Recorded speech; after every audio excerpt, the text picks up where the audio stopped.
Hej alle sammen, mit navn er Anders Hjortskov Larsen. Jeg er underviser her på Center for Undervisningsudvikling og Digitale Medier, og jeg vil i det her screencast fortælle om Meyerowitz' brug af Goffman, altså Goffman set i et medium theory perspektiv.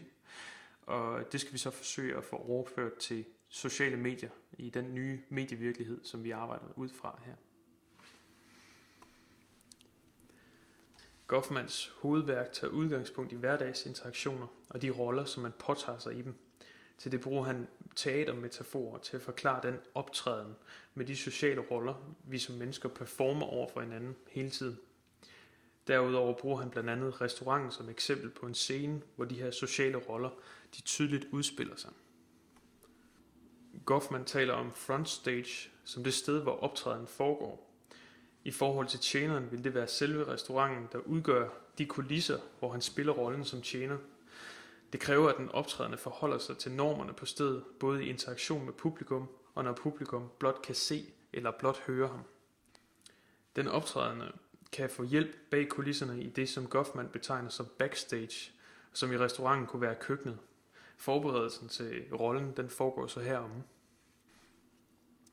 Før tjeneren når ud i køkkenet, skal han igennem svingdøren, hvor skiftet fra en social rolle til en anden foregår. Til tider kan publikum i restauranten få indblik i nogle af de ting, der foregår backstage, når tjeneren han smutter ind ad døren. Vær opmærksom på, at der selvfølgelig foregår andre rollespil i køkkenet. Rollerne som kok, tjener og opvasker udspilles, hvilket vil sige, at køkkenet er backstage for tjenerens restaurantperformance, men den er også frontstage for hans køkkenperformance. Man har hele tiden en rolle at spille i forhold til ens publikum. Goffmans begreber er på den måde dynamiske. De forskellige roller er uafhængige af rum, ligesom at tjenerne her på billedet sidder i en gammel frontstage, altså foran caféen eller restauranten, men holder pause og agerer egentlig som backstage. Goffman bruger ofte eksempler, hvor fysiske rum adskiller front og backstage, men det er ikke nødvendigvis det, som adskiller de roller, som man har. Det vigtige er, at selve publikummet er adskilt, altså det, som Goffman han snakker om som audience segregation. Meyerowitz går til med væk fra definitionen af sociale situationer som noget, der sker face to face og i samme tid og rum. Derefter kan vi nemlig bruge dem i medierede informationssystemer, som for eksempel telefonsamtaler og tv-udsendelser, som Meyerowitz han påpeger.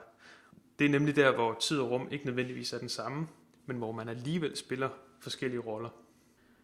Når man får lov at kigge sidestage og for eksempel kan se ind ad døren til køkkenet i restauranten, hvor kokken bander over gæsterne, eller ser den pressede politiker i tv'et tørre sved af panden, kan der opstå situationer, hvor man er nødt til at inkorporere dele af sin backstage og få dem frem på scenen, hvis ens rolle altså skal fremstå som hel. Her er det Nixon i en kendt præsident-tv-duel mod Kennedy i 60'erne. I den forbindelse præsenterer Meyerowitz en videreudvikling af Goffmans begreber, hvor især middle region, hvor front og backstage er til forhandling, er et vigtigt begreb. Samtidig kan man se, at det, som tidligere var backstage, er trådt helt tilbage og er blevet til en deep back region, mens frontstage er blevet en forefront region, hvor man virkelig spiller en tydelig rolle. Vi vil nu se på, hvad der sker, når vi så tager disse begreber med ind i vores medievirkelighed med sociale medier. Husk, at Facebook også fungerer som kulisser i forhold til sociale roller, selvom de ikke er fysiske rum. Mange mennesker har store dele af deres sociale netværk repræsenteret i sociale netværks sider som Facebook. Det betyder, at vi i mange tilfælde forsøger at håndtere sociale situationer på tværs af sociale roller, som vi kunne have. Altså vi er både en ven, en svigersøn og en kollega derinde. Online-tjenester som Facebook kræver, at vi agerer hyperreflekteret i forhold til de mange personer, vi skal forholde os til. Det kan så komme til udtryk i meget sådan fatisk kommunikation, det vil sige intetsigende kommunikation, der egentlig kun tilkendegiver, at vi er til stede. Det kan man blandt andet argumentere for, at like-funktionen er et udtryk for, når vi bruger den. Adgangen til backstage er filtreret i fjernsynet. Det er det ikke på samme måde på Facebook, hvor vi på et eller andet niveau er i relation til afsenderen i form af familie, venner, arbejdskollegaer osv. Vi følger ikke kun offentlige personer og arketyper, men det er derimod vores reelle kontakter. Og det giver en ny social scene. Her er det et eksempel fra HTH familieterapisiden, hvor en mor-datter diskussion, som man normalt i hvert fald vil karakterisere som backstage-information, kommer frem til offentlig skue. De fleste kender lignende Facebook-situationer, hvor man på den ene eller den anden måde har fået for meget at vide. Det er svært at overskue konsekvenserne på et makroniveau nu i forhold til vores samfund. Men det vi kan se og påvise, er hvordan det påvirker den måde, vi kommunikerer på nettet. Facebook er samtidig en social netværksside, der løbende ændrer måden, man interagerer på, så det er vigtigt at forholde sig til de funktionaliteter, der måske gør det mere opdelt i f.eks. cirkler, som Google Plus er et udtryk for. Facebook har også selv givet brugerne mulighed for at differentiere mere og mere i det sociale netværk, der er repræsenteret på de forskellige sider. Det er et eksempel på, at teknologien også udvikler sig samtidig med den sociokulturelle kontekst. Og det er et billede på, at vi ikke bare kan være mediedeterministiske og sige, Facebook og Google gør sådan og sådan ved samfundet.